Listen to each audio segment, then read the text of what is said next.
Well, I came Roadmaster.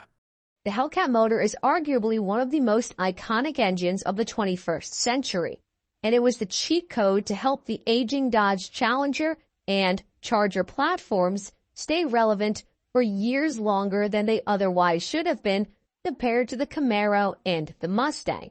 The 700-plus horsepower gamble paid off for Dodge when they sold over 100,000 Hellcat-powered cars to date, and they made a boatload of money with them before the poor management decisions of today started. But some 6 decades earlier, there was another brand barely hanging on by a thread, and that was Studebaker. With dwindling sales numbers and record losses happening year after year, they needed to think outside the box and do something to drum up excitement for their aging cars. Forged in the company's final days, a cash-strapped Studebaker would be one of the earliest adopters of the supercharged V8. And while it wasn't enough to save the brand, their series of supercharged V8s were powerhouses in their day, and the cars that they came in were really the original Hellcats, specifically the incredibly rare Studebaker Super Lark R2. Now, in the early 1960s, Studebaker was a company teetering on the edge of financial ruin. Once a dominant player in the American automotive landscape, Studebaker found itself struggling to compete with the big three automakers, Ford, General Motors, and Chrysler. After their first bankruptcy in the 1930s and their subsequent revival shortly after, the Studebaker brand was always kind of in a limbo. It had some great years post-World War II, but as the big three ramped up their production, lowered their margins and technically selling their cars, Studebaker stopped, and labor costs to build a car were outrageously expensive compared to other brands. And this price war crushed them. By 1953, they were hemorrhaging cash. Studebaker merged with the also struggling Packard Corporation a year later in 1954. But even then, the outlook was still grim. The company hadn't turned a real profit in years. It was a sinking ship. They had virtually no money for retooling or for any real research and development.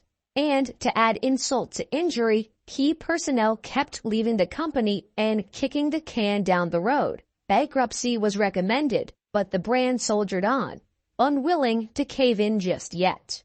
Virtually every car that Studebaker made by the late 1950s were just rebadged and reworked versions of their early 1950s models because they simply did not have the money to pay for the tooling required for totally new body designs. But there was a glimmer of hope. Right around this time, the Rambler brand had started to take off, selling budget-focused economy cars that the big three didn't offer yet. Studebaker saw this and figured they had nothing to lose, so they would jump on the bandwagon too. Except they had to do it on the cheap. They raided their own parts bin and prior models to create a hastily made but affordable compact by using the center section of a 1953 Studebaker Champion with a cut wheelbase, a 1955 model year Studebaker windshield, and literally any part they could find in storage to use on the car. Cobbled together in less than a year, their new compact car, named the Lark, wasn't anything special. But because it beat the Ford Falcon and Chevy Corvair to market, this little Studebaker had a key first-mover advantage, and it managed to shoot the company back into profitability. This 108-inch wheelbase economy car was styled sort of as a mix of some of the Chrysler products of the day, like the Valiant, and it also borrowed some European influence. Sure, the Lark was a quirky-looking car by pretty much every metric when it first came out, but it was selling well, which was more than could be said for most of Studebaker's lineup. Initially available with an inline-six or the near 200 horsepower Studebaker 259 cubic inch V8. The 2,600-pound Stude actually wasn't that slow with the V8, and it could be had with a 3-speed manual and even eventually a 4-speed manual as well. Things were looking up. Studebaker, though, instead of reinvesting the profits that they generated from the Lark into new cars, chose to diversify their company holdings with other non-car brands to try and stabilize revenue, which meant that the Lark remained largely unchanged as the Falcon and Corvair came onto the scene. In 1960, due to a disagreement with the board, the CEO of Studebaker was ousted, as the board was seeing the writing on the wall, and they wanted to get out of the car business. They instilled their new CEO, Sherwood Egbert, who was relatively young. Now, Egbert did not come from an automotive background per se, but he worked at the McCulloch Motors Corporation, who made power tools and even superchargers.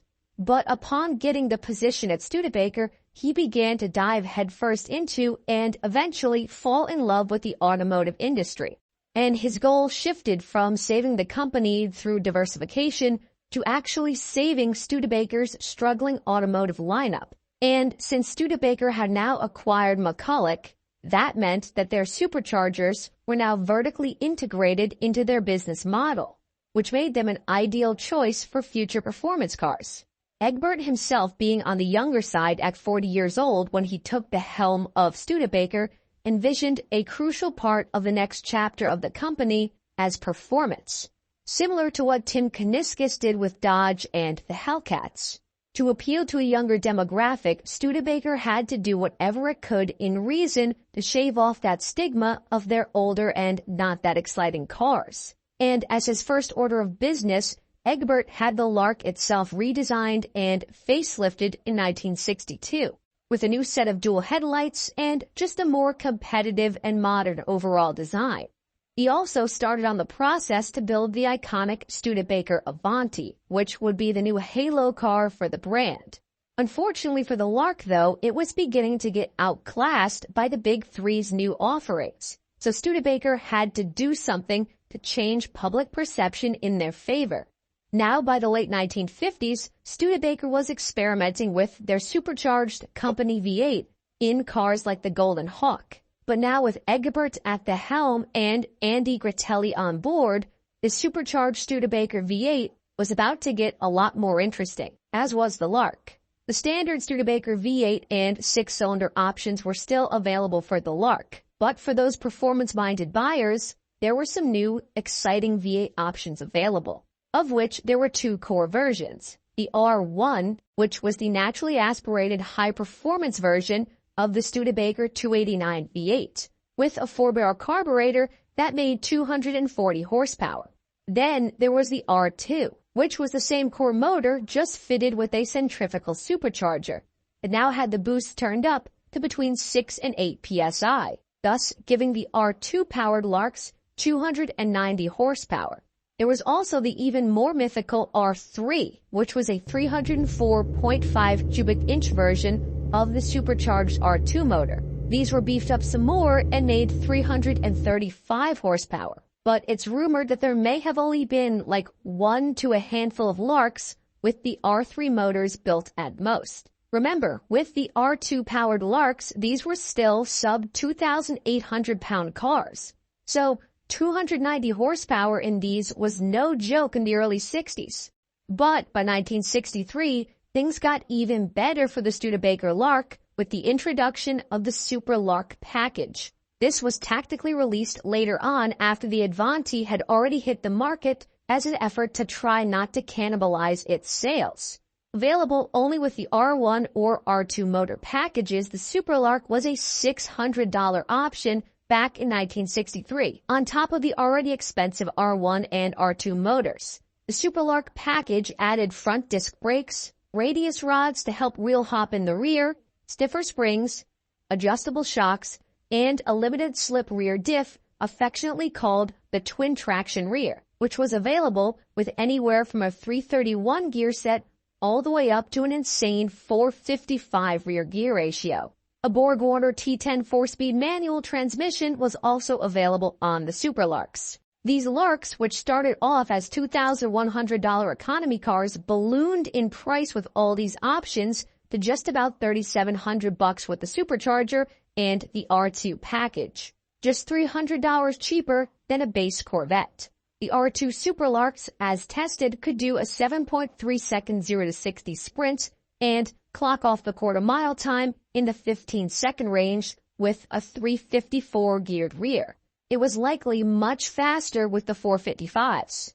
And the rumored top speed for these cars with the lower gear ratios was about 130 miles per hour as well, which wasn't bad at all when you consider that this car hit the market before the Pontiac GTO even did. Nonetheless, even though on paper the Super Larks offered great performance numbers, getting people to shell out near Corvette money for a hopped-up economy car was a tough sell. And unlike the Hellcat, the Super Lark was a sales flop. Only around 300 R2 supercharged Super Larks were built, plus the R1 cars, before Studebaker bid us goodbye as a U.S. automaker. The brand tried to stay afloat with its Canadian manufacturing facility, but it was like putting a Band-Aid on a bullet hole, and eventually the company folded. Parts for these cars today are few and far between, but there is a loyal fan base out there that still cherishes these cars for what they were.